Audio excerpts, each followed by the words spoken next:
Hello everyone and welcome to this Royal Air Force Museum lecture where we're going to look at the land of the RAF, desert flight in mandatory Iraq. And tonight's speaker is Dr. Anna Feuer, who I'm going to introduce in a moment. For those of you who don't know me, I'm Dr. Harry Rafal. I'm the museum's historian. And we should say we're starting a few minutes late because my internet connection isn't particularly good and I'm using my mobile data. So if anything goes wrong, it's entirely my fault. But I'm going to introduce our tonight's speaker. It's Dr. Anna Feuer, who is the Julian Stewart Chair of Social Science at Deep Springs College in California.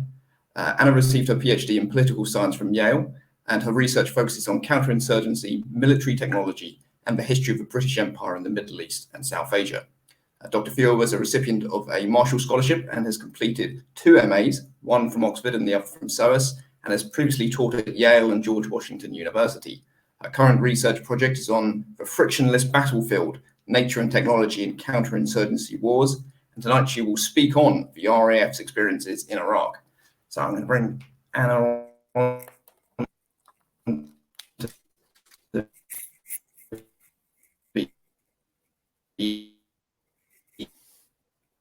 onto the stage, so to speak. Thank you so much, Harry. Can you hear me? No issues with my audio? You're good. Great. Thank you so much. And there's a little bit of construction noise in the background here, so apologies if you do get background noise. I'll try to speak over it. Well, Harry, thank you so much for the introduction and for inviting me to speak today. I'm really looking forward to this. I spent a lot of time in the RAF Museum archives, and I've really enjoyed working with the archivists there. So I'm just very thrilled to be a part of this lecture series, so thank you. I'll start, I suppose, by just giving a little bit of background and context on the lecture that I'm about to give. I'm a political scientist, and my broad area of interest is the relationship between counterinsurgency, environmental history, and the history of technology. I'm not a historian of the Air Force or of the British Middle East, so I'm looking forward to learning from those of you in the audience who do have serious expertise in those areas. But I hope that I can demonstrate today how an environmental history perspective sheds light on the development, use, and understanding of technological warfare. So I guess I'll go ahead and start. So the premise from which my lecture begins is that the history of colonial warfare and counterinsurgency is, in an important respect, also a history of military efforts to penetrate geographically remote spaces using more and more sophisticated technologies. So in his book, The Art of Not Being Governed, the scholar James C. Scott identifies the ideal type of military space as a flat, open plain along a major road, not a place in which one can be ambushed.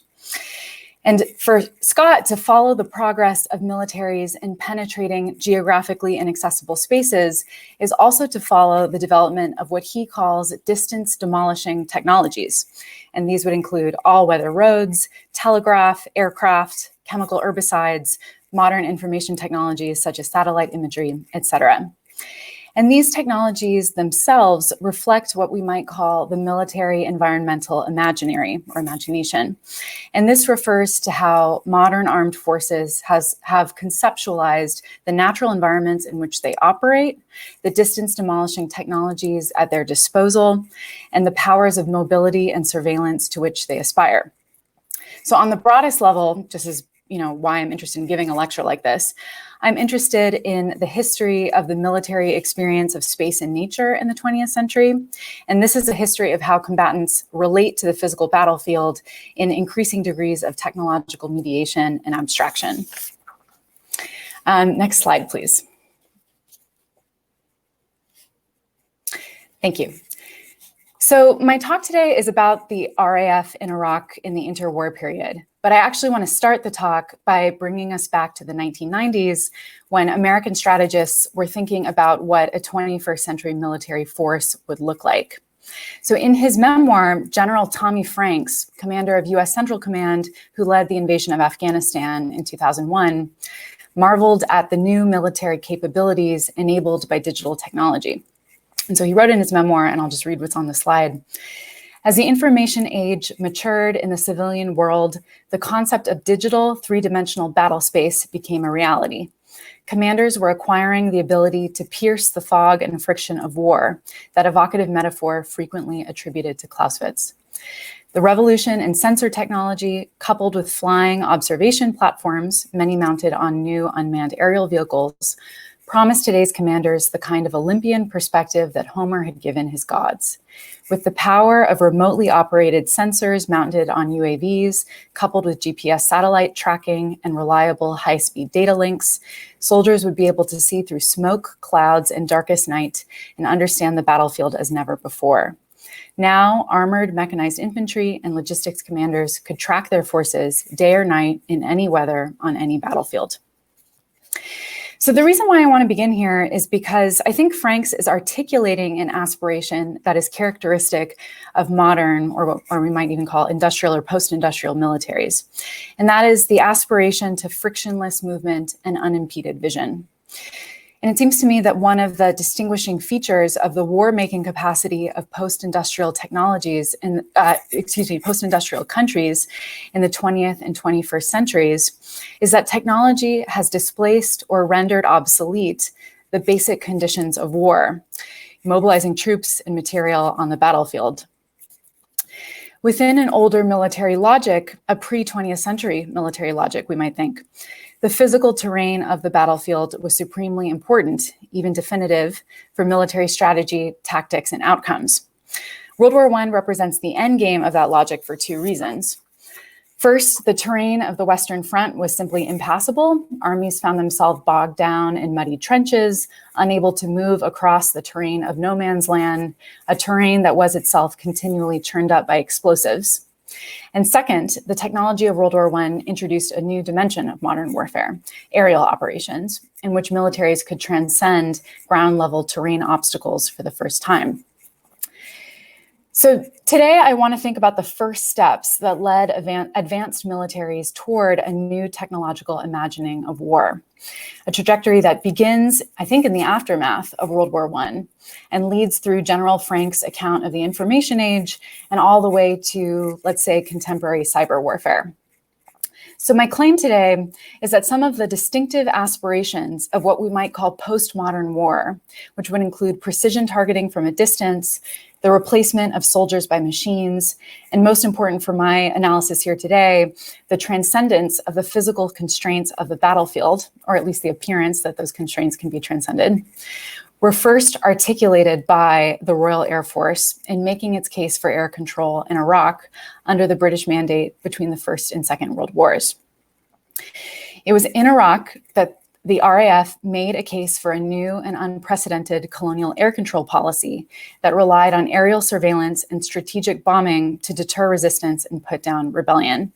And I think it's worth noting here that rebellious subjects in the eyes of the Mandate administration referred both to insurgents actively seeking to attack British and Iraqi military installations and personnel, as well as tribes that refused to pay taxes.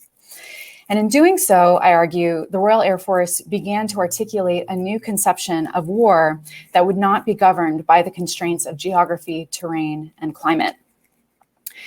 A number of scholars have explored the appeal of the airplane to the soldier buried in the mud of the trenches of the Western Front during the First World War.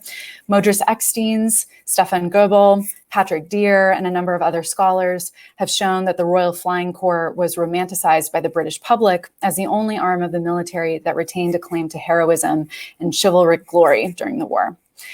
The air aces demonstrated a degree of freedom and individual agency that was wholly lost to those mired in the muck of the trenches. But it was in the Middle East, not on the Western Front, that was crucial for the RAF's effort to make the case for its continued relevance after the war. In Mandatory Iraq, the RAF developed a rhetorical strategy that articulated an entirely new conception of what warfare could be. That is, war that would take place beyond the physical constraints that had so hampered mobile warfare and destroyed traditional martial values in the trenches of France. So why was Mandatory Iraq the site at which we see the emergence of what I'm calling postmodern military ambitions? Scholars like Priya Satya, Peter Adey, and Karen Kaplan have pointed out that the logic of air control is consistent with the logic of imperialism. Satya, in her excellent 2008 book, Spies in Arabia, has argued that the British experience in in mandatory Iraq set the stage for remote targeting practices that would come to define post 9/11 counterterrorism and counterinsurgency campaigns in the Middle East and South Asia. She argues that cost effectiveness alone cannot explain the introduction of such an unprecedented scheme that relied on a relatively untested technology in rebellious mandate territory. Instead, Satya argues that Orientalist understandings of Mesopotamia as a mystical pre-modern desert devoid of the bourgeois norms that should govern combat in the West underpinned the RAF's efforts to persuade the British government and public of the efficacy and appropriateness of air control, and thus the continuing necessity and importance of the Air Force after the war. So what I want to add to Satya's account and emphasize here today is that the RAF's air control regime in Iraq also introduced the radical idea that nature itself, that the irreducible friction of Iraq's terrain and topography could be neutralized in a novel way. By the time RAF officials began pushing to export the air control regime to other colonies with dramatically different landscapes, the assumption that the airplane could operate in any terrain environment was widespread. This confidence in the airplane's terrain taming capabilities, we might say, reflected both the increased influence of the RAF, barely a decade old, over imperial defense policy, as well as the irresistible appeal of new technological platforms that limited ground troop deployments, reduced expenditures, and attracted relatively little notice from domestic audiences and media outlets, all important considerations for the RAF. So I'll begin now by discussing the challenges posed by terrain and climate to the British Indian Expeditionary Force that fought the Ottoman Empire in Mesopotamia during World War I. And what I want to say here is that official and popular accounts of the Mesopotamian Campaign attributed its failures in large part to Iraqi environmental conditions. They referred to the disorienting nature of the flat and seemingly featureless terrain, the punishing heat, the difficulty of navigating the twists and turns of its waterways, and the tendency for sand and dust to clog engines and otherwise wreak havoc on British machines. This narrative of the Iraqi environment as fundamentally hostile, as a place that was simply not suitable for white men, as one senior official put it, is the essential context in which we need to understand the RAF's efforts to sell air control as a new form of warfare in the interwar period. I'll then discuss the rhetorical strategies that the RAF and its supporters used to promote the air control scheme. And finally, I'll briefly turn to assessments of whether or not the air control scheme actually delivered on its promise to cheaply and effectively maintain peace and stability in Iraq. And I argue that even though the air control regime succeeded in dramatically reducing expenditures in mandatory Iraq, the evidence is pretty thin that air power either effectively deterred rebellion or, more importantly, effectively discriminated between enemy targets and civilians or non-combatants. The RAF's indiscriminate bombing of largely defenseless populations for non-payment of taxes became a source of public criticism of the air control policy during this period. And yet, I think the vision of aerial policing that the RAF had articulated during this time, cheap, clean, highly asymmetric, far safer, and far more romantic than the realities of ground expeditions in Iraq, would have profoundly consequential legacies despite its limitations in practice. So now I'll begin with the Mesopotamian Campaign. Next slide, please. Thank you. So firsthand accounts of the British Mesopotamian Campaign of World War I teem with descriptions of brutal terrain and weather conditions. The war correspondent Edmund Candler wrote in a popular account of the campaign, quote, "There was something almost biblical in the way the deities of this ancient land conspired to punish us," end quote. Woefully unprepared for the desert climate, lacking necessary transportation and logistical infrastructure, a British Indian Army garrison led by General Charles Townshend was held under siege for 147 days at Kut al-Amara in early 1916, a debacle that came to define the campaign in British media. Townshend himself lamented in his memoir, quote, I cannot imagine that any commander has experienced greater difficulties than I did in this siege. Every kind of trial, every kind of obstacle is to be met with in that accursed country, Mesopotamia," end quote. So you'll see in the photo that I have here, this is a photo of chlorinating water at a desert reservoir in 1916. And these are British Indian Army soldiers. Next slide, please. Thank you. And here is a picture of General Townsend after the capture at Kut. Despite the seemingly unprecedented struggles posed by Mesopotamia's climate and topography, the campaign ultimately proved a crucial Allied victory and a boon for British imperial ambitions in the Middle East. Following General Frederick Stanley Maud's assumption of command over the expeditionary force in August 1916, British Indian forces advanced up the Tigris, recaptured Kut, and took Baghdad. Still, in response to public outcry over a campaign that produced more than 80,000 casualties out of 350,000 men deployed, a damning report was issued by a parliamentary commission in 1917. Next slide, please.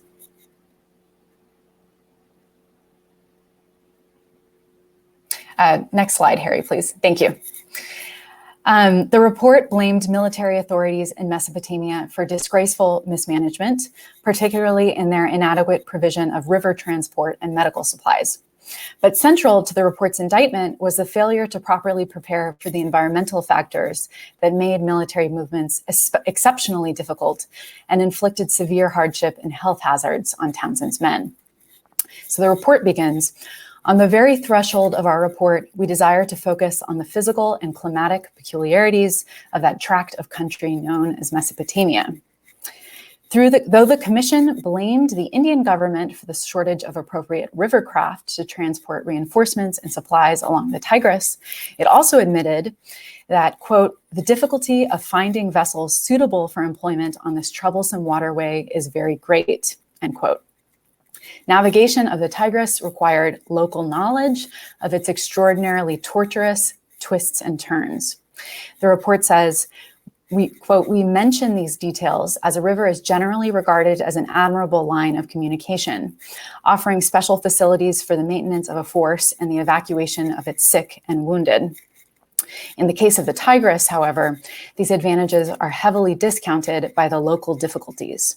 And these local difficulties included the violent downstream current that could crush wooden barges like eggshells or hurl steamers against the bank." In the aftermath of the Turkish surrender, other official and popular accounts also characterized the war in Mesopotamia as a campaign against nature. Next slide, please. Thank you. Brigadier General Frederick James Moberly, who was commissioned by the government of India to compile a definitive history of the campaign in the 1920s, wrote that British and Indian troops had spent 4 years fighting, quote, "not only the Turk and Arab, but the conditions attending to a country destitute of shade in summer and impassable owing to floods in wet weather," end quote.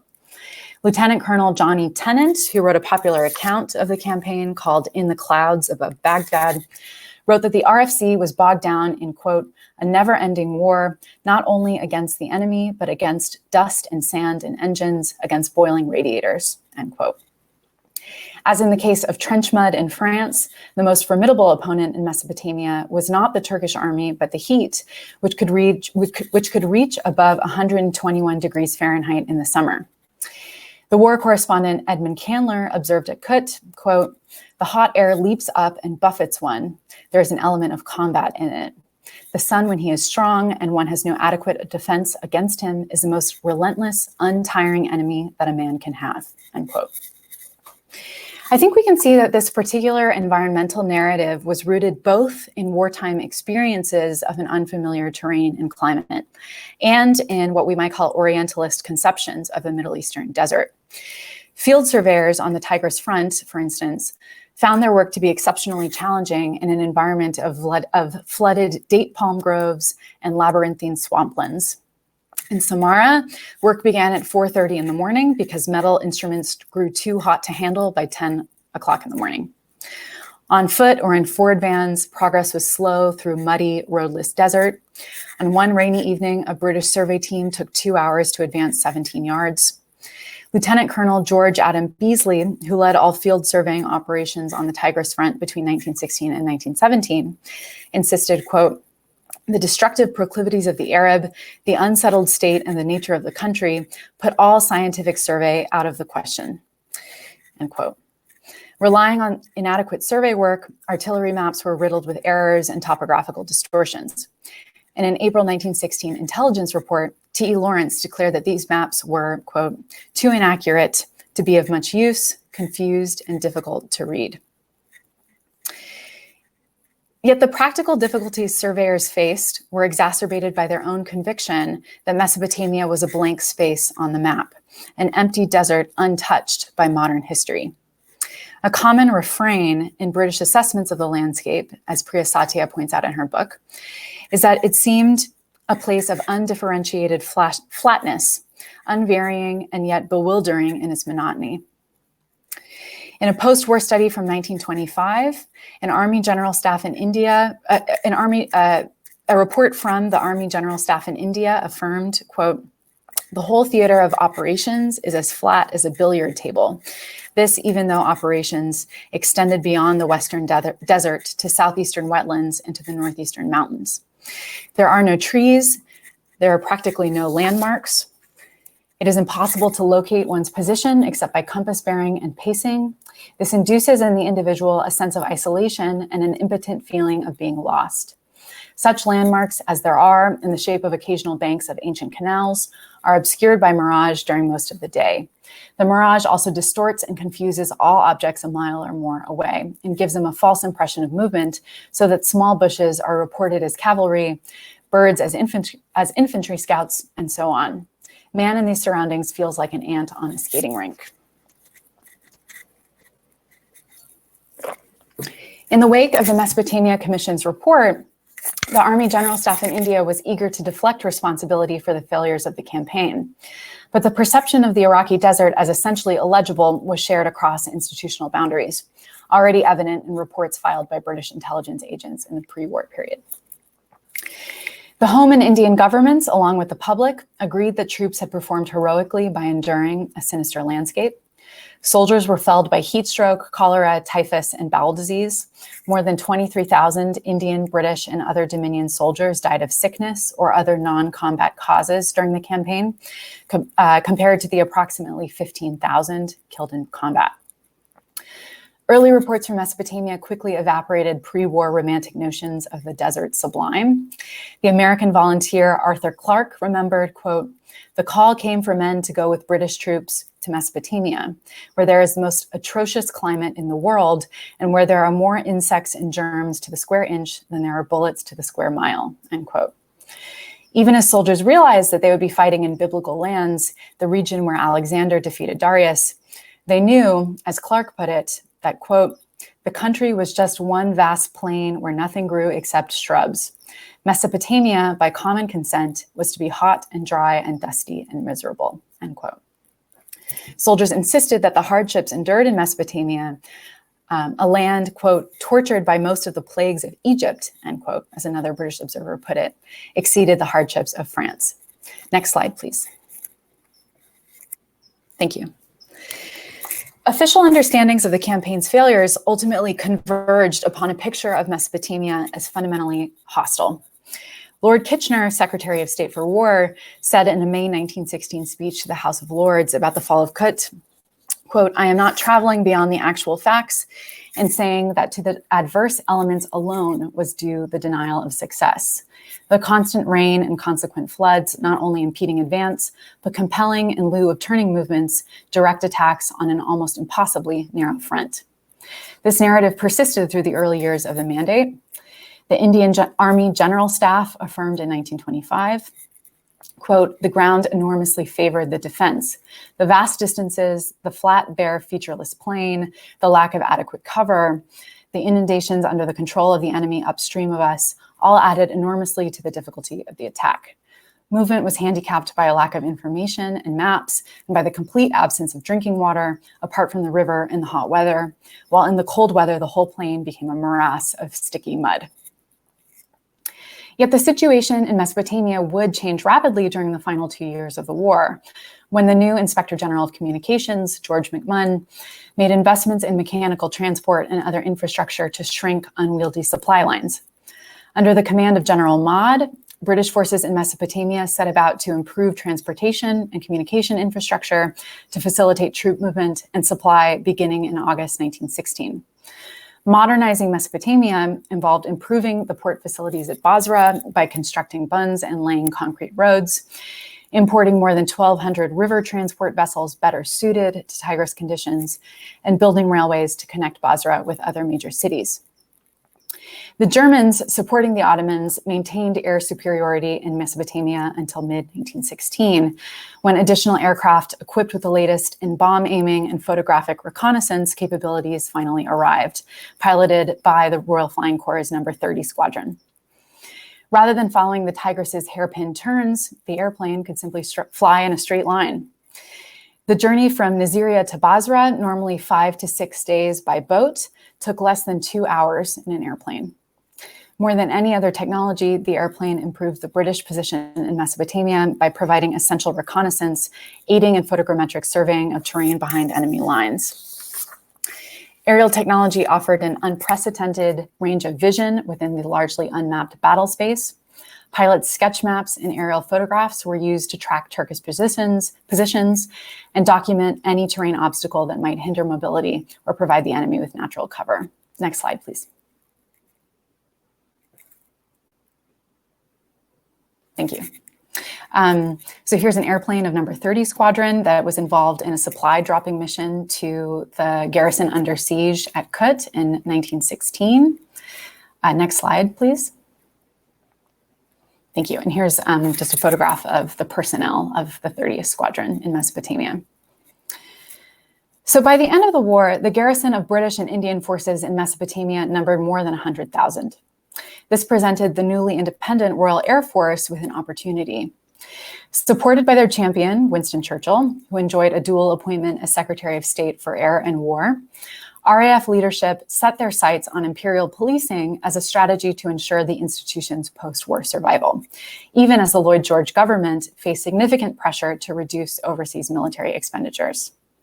So to convince opponents within Whitehall, the Iraqi administration and the army, advocates of the RAF scheme developed rhetorical strategies to explain and justify the continued utility of air power in the interwar period. And what I want to show here is that this rhetorical strategy responded specifically to the prevailing interpretation of the Mesopotamian campaign as a battle to overcome a hostile landscape. Churchill and Chief of Air Staff Hugh Trenchard drew upon prevailing imaginaries of the Iraqi landscape and aerial technology to secure the RAF's authority in Iraq. On the one hand, RAF advocates affirmed dominant perceptions of the landscape as an empty desert, ideally suited to aerial surveillance. This despite the country's considerable topographic variation, as well as indications that rebellion was in fact most likely to break out across the rugged mountainous region of southern Kurdistan. On the other hand, RAF leadership cited the struggles faced by British and Indian ground troops on the Mesopotamian battlefield to argue for the necessity of mechanization, as the airplane could, in their account, overcome any topographical and climatic obstacle it encountered. The problem of holding Iraq was thus presented as a geographical problem requiring a technical or technological solution, rather than a political problem requiring a governmental solution, as both the scholars Priya Satya and Toby Dodge have pointed out.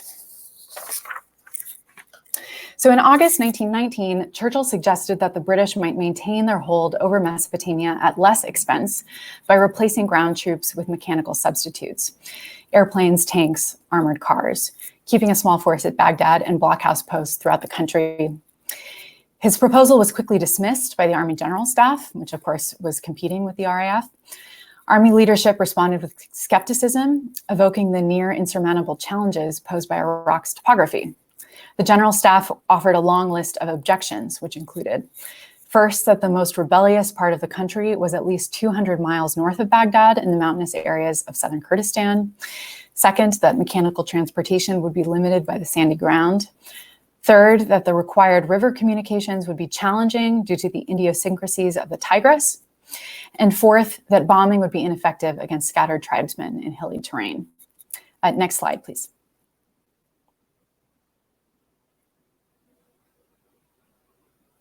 Thank you.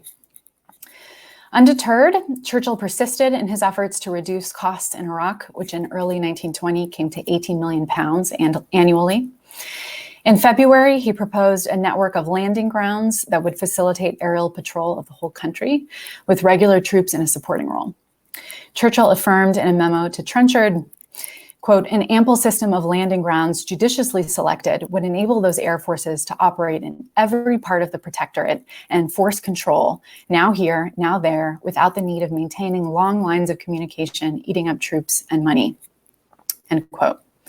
But would the RAF be able to operate in every corner of Iraq, dispatching pilots now here, now there?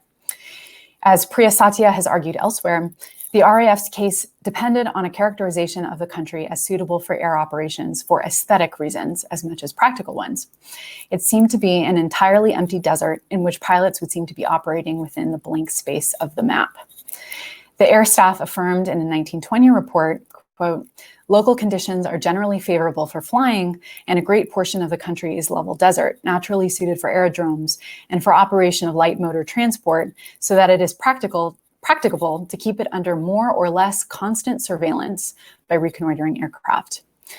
Variation in the terrain environment was waved away as insignificant. For, quote, it may be said that in general, the country is open and of a nature to assist air operations, end quote.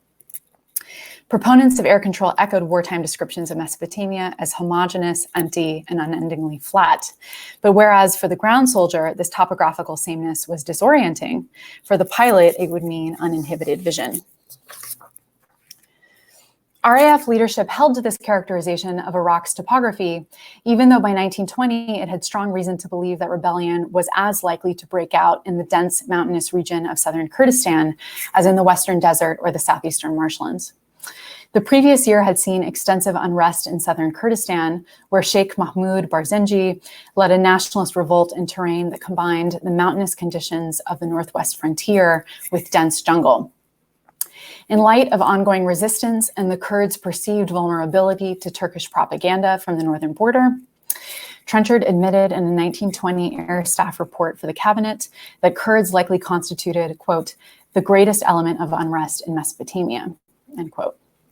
And yet, in Trenchard's account, the challenging topography that the British encountered in southern Kurdistan only bolstered the case for air control. He concluded, quote, the country is most inaccessible for anything but aircraft, end quote. So the RAF was arguing that the nature of Iraqi terrain was entirely unsuitable for ground troops, but air power would transform the challenges of keeping Iraq altogether. Next slide, please.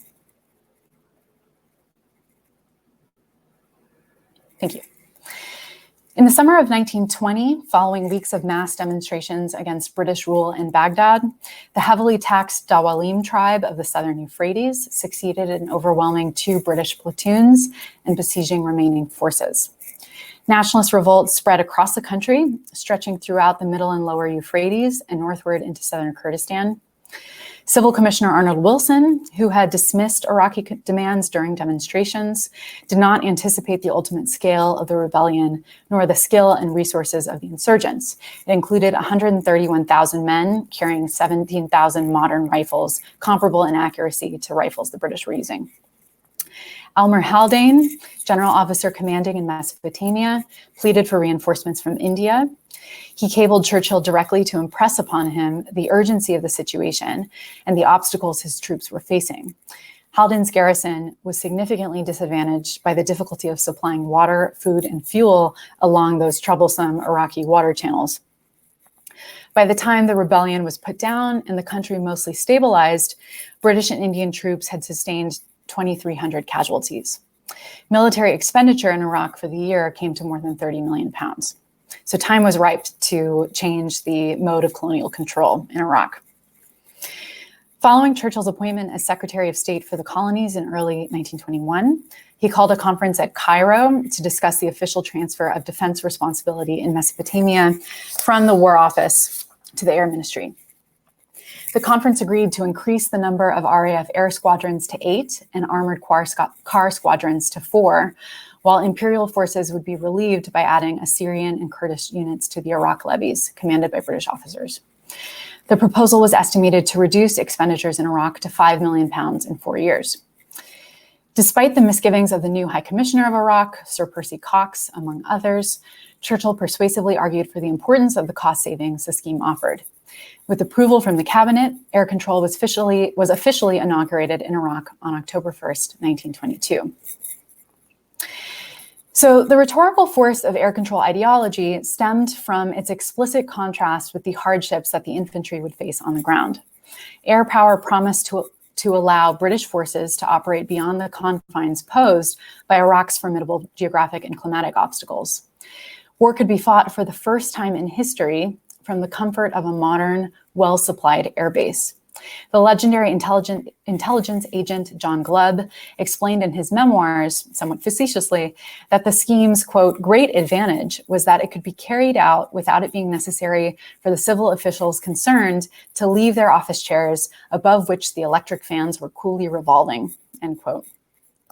Glubb's comment was only half sarcastic, I think, because in Iraq, he admitted, quote, with the temperature at 120 degrees Fahrenheit in the shade, this was actually a consideration of some importance, end quote.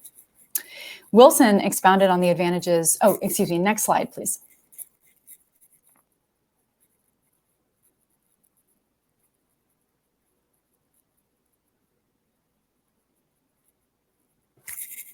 Thank you.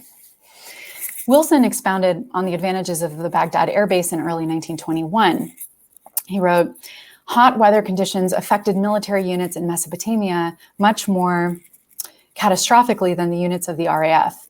And whilst the RAF have learned by experience to overcome to a large extent climatic conditions, there is no likelihood of means being found greatly to mitigate the effect of the climate on British or Indian troops. Exhaustion, fever, etc. will always take a heavy toll on troops, but when the motive power of a force is supplied, as in the case of the Air Force, almost exclusively by machinery, it is possible greatly to mitigate and almost to eliminate the climatic factor by the provision of good buildings and headquarters and modern amenities, such as electric fans and light, good food carefully prepared under expert guidance, cooked by expert professional cooks, served in comfortable central halls under the guidance of expert caterers. And there is no reason why the individual efficiency of each man in the Air Force should not be as high as that of the British officer. Once air control was perfected, colonial security would require no ground troops struggling through sand and mud, no navigation through tangled rivers, no supply lines straining across a bleak and empty desert. The technological myths surrounding aircraft, its promise of unlimited mobility, permeating vision, protection from heat, and sandflies, contributed to a vision of aerial warfare in the colonies as comparatively clean and efficient, especially when contrasted with the muddy immobility that had characterized the Western Front in the First World War. The great appeal of the aircraft, as Glubb put it, was that they could, quote, remain concentrated in one great central cantonment and could take action in a few hours against a hostile tribe, in spite of hundreds of miles of intervening marshes, mountains, and waterless deserts. The war, the enthusiasts claim, could be finished in time to be home for tea, if not indeed for lunch, end quote. And this is a characterization that in some ways echoes the language we use today to describe drone pilots operating out of Nevada, for instance. But as David Omisi's scholarship has made clear, the air was hardly a frictionless medium. Air Vice Marshal E.L. Ellington estimated that it took at least a year for the average pilot to become familiar enough with the route such that he could reliably traverse the desert without becoming lost. Frequently, he complained, quote, ground personnel could see or hear aircraft in the air many miles away when the aircraft itself could not discern the ground station, and there were no topographical features or other means of locating the landing ground or when visibility was very low, end quote. A 1930 military manual offered a guide to assist aircraft in navigating the southern desert, but it cautioned pilots to bear in mind that, quote, the choosing of a landing ground from the air is often extremely difficult, as the ground below looks quite different at various seasons of the year, end quote. Aerial visibility was further obstructed by strong winds, thunderstorms, swarms of locusts, and whirling sand devils. At this stage of technological development, aerial bombardment was rudimentary, to say the least. The bombardment campaigns initially consisted of 8 squadrons of fighters and light bombers. Bomb loads were relatively light, about 500 pounds. Still, the RAF boasted that it could wipe out a full-size village within 45 minutes, killing or injuring a third of its inhabitants with only 4 or 5 planes, and presenting the enemy with no meaningful targets. Historians are somewhat divided as to the efficacy of air control in checking revolt within the mandate. On the one hand, Toby Dodge argues that the RAF's coercive power was essential to pacifying southern Kurdistan. Sheikh Mahmoud reportedly admitted that the RAF had, quote, broken his spirit, end quote, when he finally surrendered to Iraqi authorities in 1931. On the other hand, James Coram, noting that Mahmoud only surrendered after a 3-year combined air and ground campaign, concludes that air control never succeeded in effectively deterring tribes from stealing cattle or raiding police outposts. Insurgency and rebellion persisted throughout the mandate period, with unrest in Kurdistan led by Sheikhs Ahmed and Mahmoud lasting up until Iraqi independence in the early 1930s. Next slide, please. So here's a picture of a bomb being dropped on Suleimania in 1924. Following this 520-pound bomb, I believe a 230-pound bomb was then dropped on the village or on the city. Next slide, please. And here's the results of the bombing. Even if the RAF scheme did succeed in deterring rebellion in some instances, certainly we can conclude that aerial bombing was not a precision weapon in the 1920s. Across the British Empire, bombing accuracy was appallingly bad during the interwar years, according to James Coram, largely due to pilots' inability to identify targets within an illegible landscape. Next slide, please.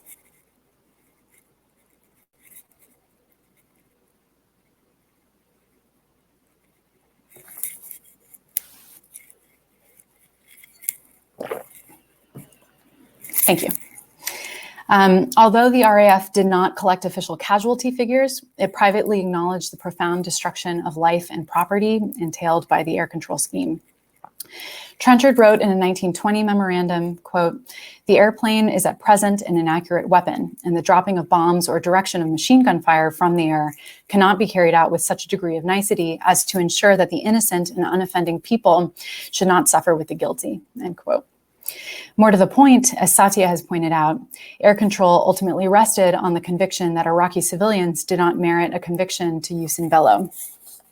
Of course, air control roundly achieved its original and overriding purpose. British expenditures dropped from £23.36 million in 1922 to £3.9 million in 1927.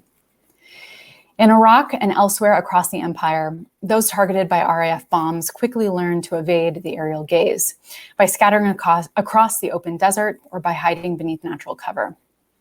As David Omisi has carefully shown, those fleeing aerial bombardment exploited ground-level knowledge of the local terrain. Operation reports from the mandate period are replete with descriptions of rebels' success in seeking cover in mountainous and forested terrain, beneath rocks and trees, in caves, in dust storms, even in the hollows of the open plain. Yet faced with significant evidence of the air control scheme's limitations, RAF leadership stuck to the belief that aerial bombardment was the best means of maintaining internal security in Iraq. When rebels successfully evaded the aerial gaze, the RAF cited insurgent adaptation as further evidence of the air control's powerful psychological influence.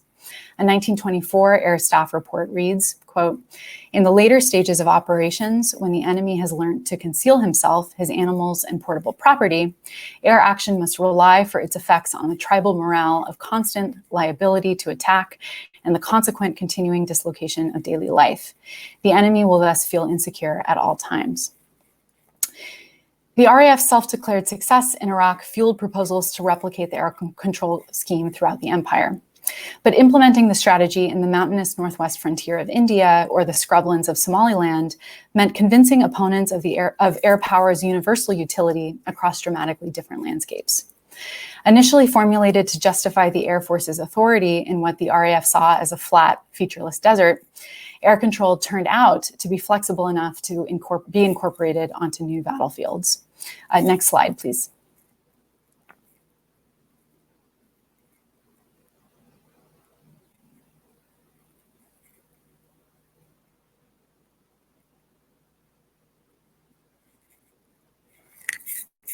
Thank you.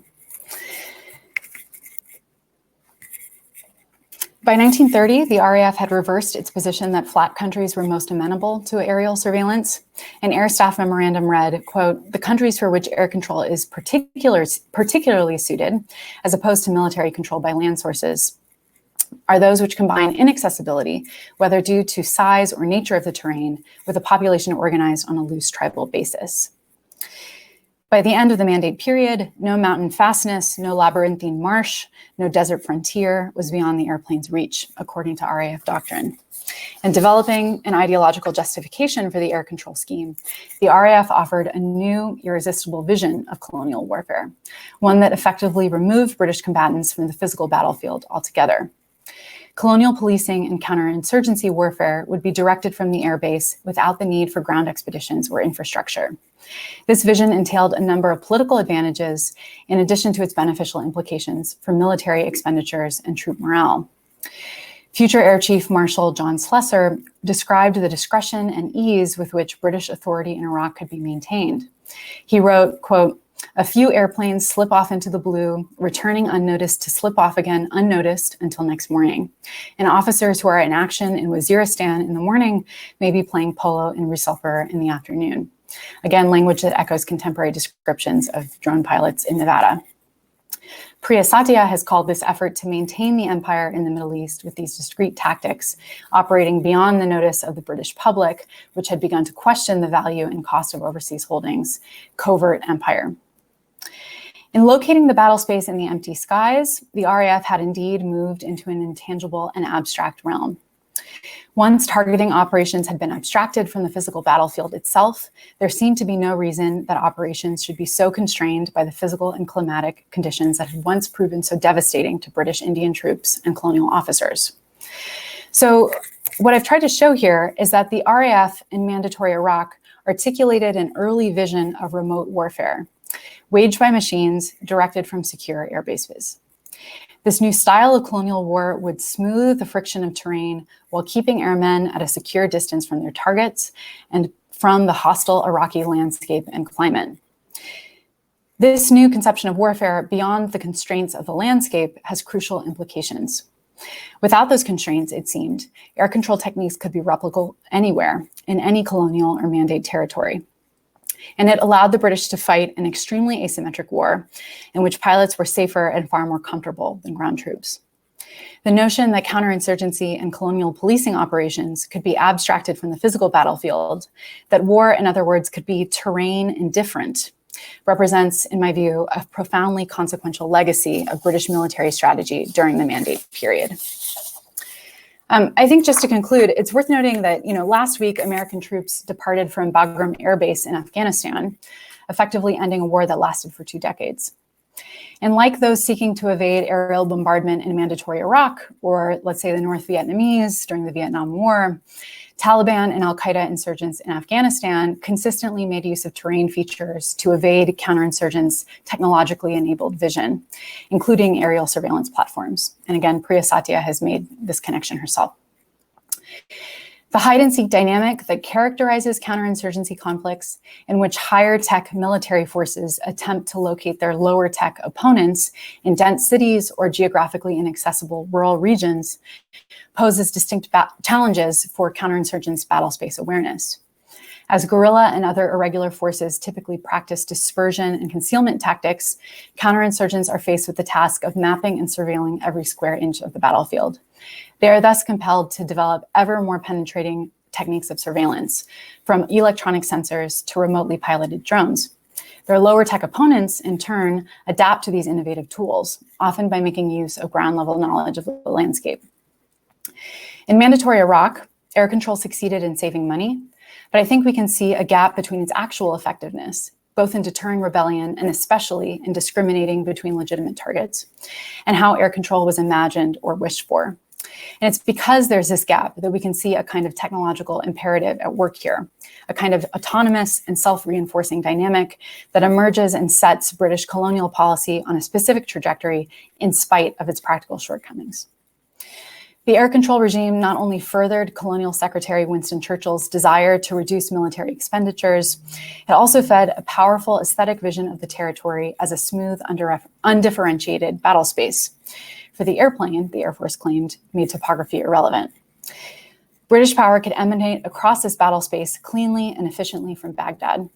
Fresh from the chthonic horrors of trench warfare on the Western Front, colonial officials wholeheartedly embraced the airplane's promise of clean and safe stability operations. Next slide, please.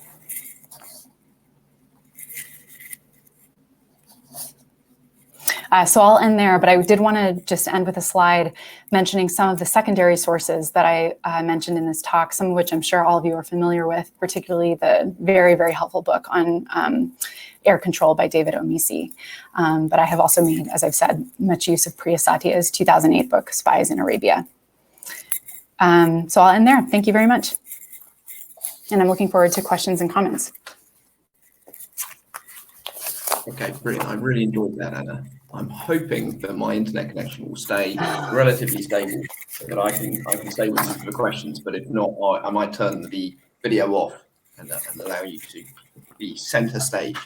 Okay. So whilst you catch your breath, I should say I really did enjoy your talk. I remember when I first got your abstract, it instantly grabbed me as a topic, but I really wanted to hear more about. I think it's a very interesting approach to tackling what is still quite a controversial issue in terms of air power, both in terms of imperialism and in terms of the effectiveness of it.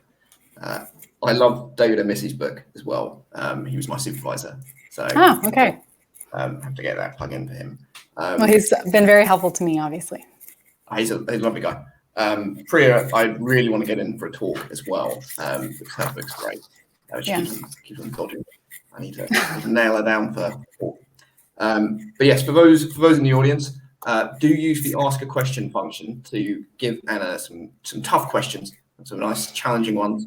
And we've also actually, we've got a lecture coming up at the RAF Museum, which will be live streaming on the 23rd of July. So that's at 12:30 from this evening session. And our conference is in September on the 16th and 17th. It's a all-day conference. To attend in person, tickets start from £60 for both days, and you can join us virtually with tickets starting at £35 for all of the events, which will be on Crowdcast, other than the roundtable session, which is chaired by Professor David Edgerton. You should be with us in person to get the best out of that. But Anna, as I say, delighted to have you. It was a fantastic talk.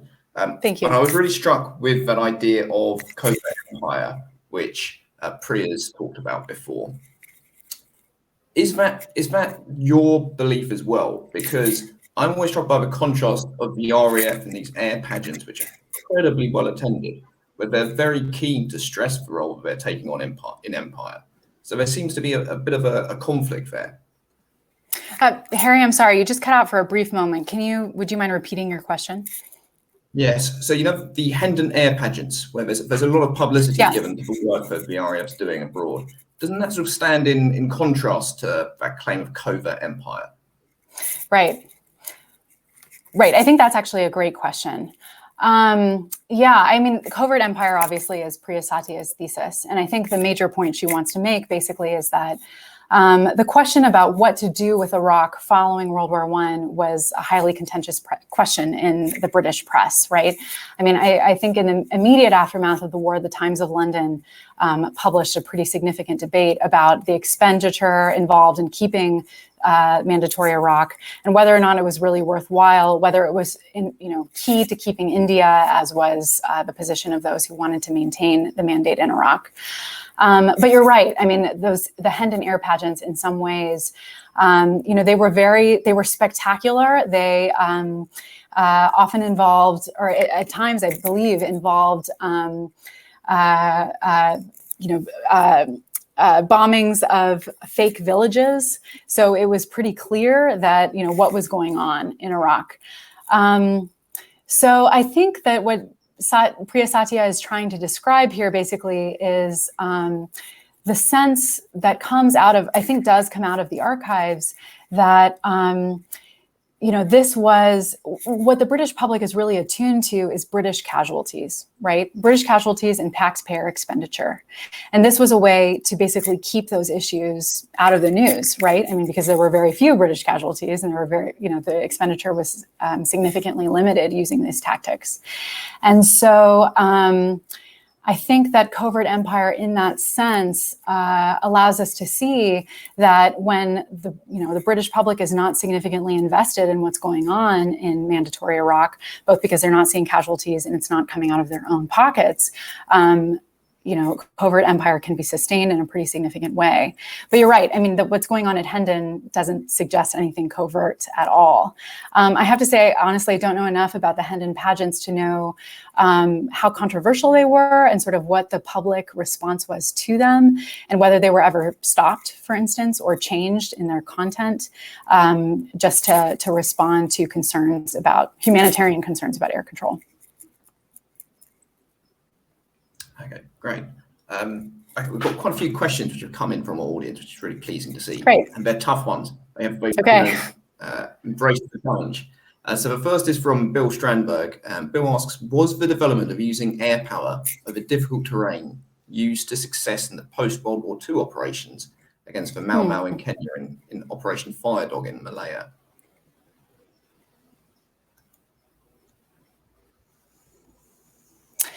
Yeah, that's a good question. And to be honest with you, I'm not sure I'll be able to answer all of these questions just because, as I say, I'm a political scientist who's interested in this particular case, but I'm not a military historian who has a complete grasp over 20th century air operations.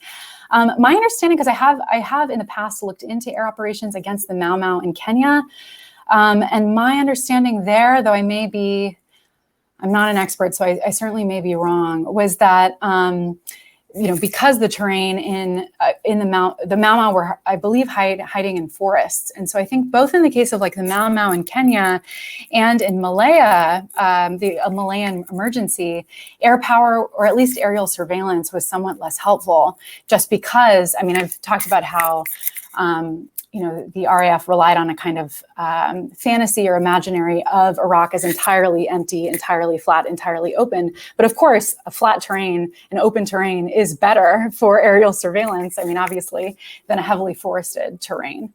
And so I think in the case of heavily forested terrain, aerial operations were less helpful, but I am not an expert on that. So I don't know that I can answer that question with any authority. No, I think that's fair, but they're part of the answer, but they can't handle it all on their own. Right. Okay, so we've got Chris Rogers, who's asked, talking of nature and its intersection with warfare, how do you see the US Navy's riverine warfare forces in Vietnam? And again, I think we might be texting your knowledge here. Their efforts are generally regarded as one of the few successes on the US side. So is that something you feel happy to take on? Sure. I don't know very much about the riverine warfare forces in Vietnam. I'm just reading the rest of the question. Yeah, I don't know that I can answer the specifics of this question.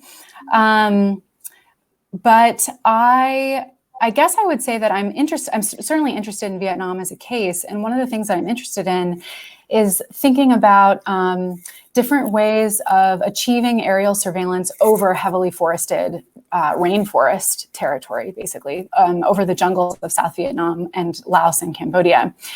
And operation that I'm particularly interested in is Operation Igloo White, which was an effort to actually, instead of trying to see what was going on the floor of the jungle from above, because aircraft could not see through the very heavy jungle canopy, the U.S. Air Force created an operation by which they actually placed ground sensors on the jungle floor. And these were very interesting. I think this is perhaps people in the audience know about Igloo White, but I think it's a somewhat little studied operation, at least in the realm of political science. But these were remote ground sensors that were they were audio sensors and seismic sensors, and they were designed to pick up on truck convoys coming down the Ho Chi Minh Trail that were, of course, making use of the jungle canopy. So this convoy comes down the Ho Chi Minh Trail. It's supposed to pick up on the sounds of engines, on the vibrations caused by truck engines, et cetera. And then these sensors would relay electronic coordinates. They were placed with specific coordinates, and they would relay their coordinates to an Air Force base in Thailand that could then project the speed and direction of the convoy's movement and send targeting directions to bombers that were flying over the jungle. And that, I think, kind of similar to air control in Iraq, was something that had very mixed results. But the reason why I'm interested in it is because it's an example of trying to see what is beneath the terrain. I mean, in the way that aerial surveillance tries to kind of neutralize neutralize the terrain by flying above it. Similarly, the sensors that we see in Operation Igloo White in Vietnam were trying to neutralize the terrain by getting beneath it, right? But actually, kind of similarly to the aerial to air control in Iraq, the North Vietnamese learned to fool the sensors pretty quickly, to hide from them, to figure out what they were and destroy them, but also to set up like decoys. And there's lots of evidence that they sent fake trucks, for instance, down the Ho Chi Minh Trail to trigger the sensors and have the bombers drop their bombs on nothing at all. So I think that's like quite another interesting. You're right. I'm seeing now a comment that says they also dropped smell devices. There were these sensors that were supposed to, I think, detect ammonia particles in human urine. And so the North Vietnamese figured out how to drop, bags of urine on the trail to trigger the sensors, and the bombs then would be wasted. So I think that's yet another like very interesting example of adaptation on the part of insurgents in the face of very high technology counterinsurgency techniques. So I'm sorry that I haven't really answered your question, but I think that's another sort of interesting example of what's going on in Vietnam. That is very interesting, and I have to confess that I didn't think when I started this evening that I was urine on the Ho Chi Minh Trail, but delighted to have done so. I think what's quite interesting in Iraq is there are times when there are raids across the borders, which are quite typical, and the RAF is keen to try and be involved in countering those. But with mixed success. I mean, they seem to feel eventually they did deter a lot of these raids, particularly around the Kuwait area. Right. But to do so, they needed to essentially go over the border, and they justified that and extended. They warned them, they'd given them enough warnings, they knew that they were going to do it, and so that was acceptable. But that sort of shows that there's a real challenge, even when you've got the ability to extend your reach very effectively. It's still difficult to be in the right place and the right time in such a large country. Yeah, I think that's absolutely right. And I mean, one of the ways of thinking about the topographical challenge or the geographical challenge of Iraq is that, it's a very, very large country. And, to the extent that it is very much an empty desert, it's also a place that's very, very hard to navigate. So ultimately, one of the ways in which the RAF was able to navigate across the landscape was there was an effort to carve a great furrow into the desert, right? Using cars that would create these track lines or wheel lines across the desert that then RAF pilots could follow just by looking down and seeing this line going across, because otherwise they were basically in a kind of empty landscape, and there were no landmarks that they were able to see and recognize from the airplanes that would allow them to get across. So it's interesting to think about how the sort of empty space of the skies actually does require some kind of guiding from below. It's very hard for the RAF to operate without guides on the ground in some sense. Yeah, I think there's a couple of papers in the Royal Geographical Society's journals about that, which are quite interesting. Right, definitely. Yeah, okay. So we've got A. Walters, who's asked, you focused on the very early doctrine of the air. Could you explain the inverted blockade technique, which was prevalent for the vast majority of the RAF's time in Iraq, and which was based on coercion and minimum casualties in direct contrast to the Army's equivalent punitive technique, which relied on inflicting maximum casualties? Yeah, I mean, I think this is helpful for me, and one of the things I'm excited to do in this talk is to be confronted with questions that I don't really know the answer to, because I have focused on the early air doctrine, and I'm not exactly sure about the details of the inverted blockade technique. But something I would say that maybe is of relevance here is that certainly I think the RAF, and I didn't mention this in the presentation, but it's very important to recognize here that the RAF made an effort to drop warnings, drop leaflets on villages before they were bombed. And there was an effort to reduce casualties in that respect, basically to actually much like techniques that are still in place today, to warn areas that were about to be bombed in order to ensure that all civilians could be removed as quickly as possible. I think something that's interesting is that when you look in the archives, they often say that, as villagers recognized that they needed to hide and move their property, move their livestock to caves or other kinds of areas in which they would be protected from the bombing, that sort of contributed to the psychological effects of the air control regime. That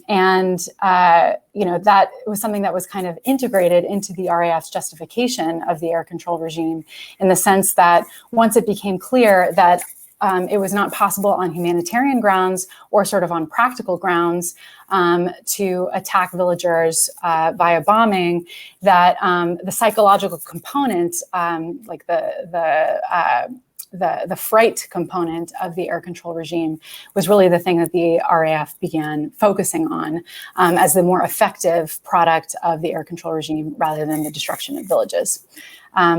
So, I mean, I think that's helpful just in the sense that this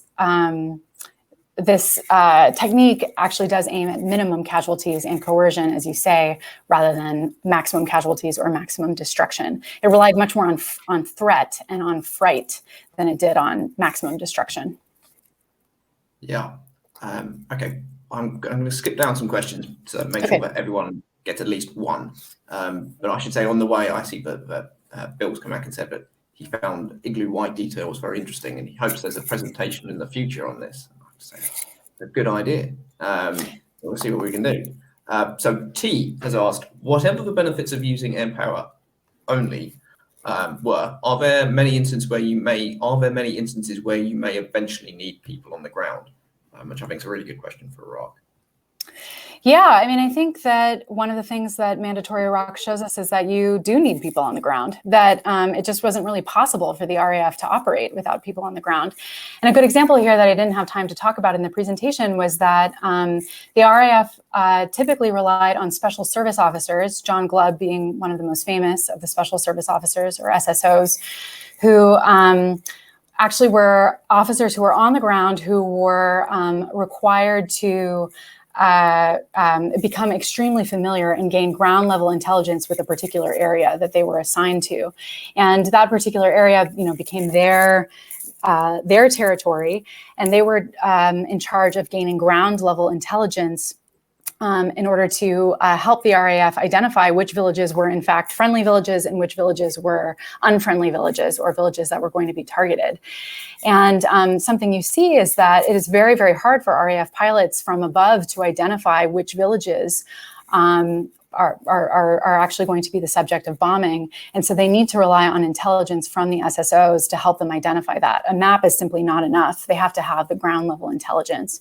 So it's certainly the case that the RAF, and Priya Satya again has shown this pretty clearly, can't really operate without the ground level intelligence. In terms of infantry on the ground or ground troops, James Coram has an argument that basically, to the extent that the RAF was successful in deterring rebellion and raiding in Iraq during this period, basically they were successful because they relied on a combination of air power and ground troops. So even though ground troops were pretty limited at this point, they were still sort of operating in concert. It was never the case that that the RAF was operating entirely alone in Iraq. It always operated with people on the ground. And so the thing that I'm sort of interested in what I wanted to bring out in this talk is the ways in which there was a kind of ideological or a kind of imagination of what war could be, fought entirely by the Air Force, but that was never actually what was implemented in reality. There's always an effort to combine the Air Force with ground forces as well, and it doesn't seem that one can operate without the other.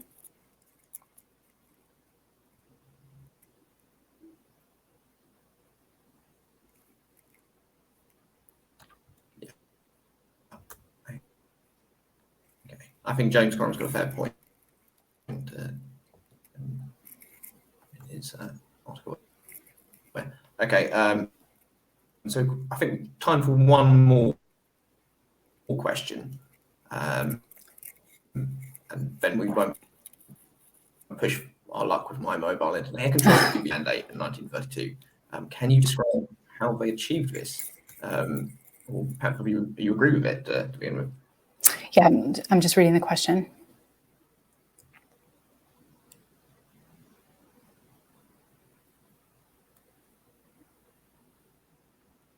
Yeah, so I mean, my information here again is from James Coram, and he's made the point that, and I just have I'm just taking a look at some notes here that I actually wrote down, sort of thinking about this kind of question. Just that, the British did maintain a significant ground force in Iraq as it was trying to put together the framework for the Iraqi army. And that ultimately included 6 infantry battalions, 3 cavalry regiments, 2 mountain regiments, and 1 field battery. And Britain also maintained a brigade of Indian Army troops in Iraq until the 1930s. And so my understanding basically is that once Iraq gained independence in 1932, Iraq Command, which then became the British forces in Iraq, were pretty restricted actually to the air bases at Habaniya near Baghdad and Shaiba near Basra. And so there certainly was an effort to transfer authority from the Royal Air Force in Iraq to the Iraqi army itself. I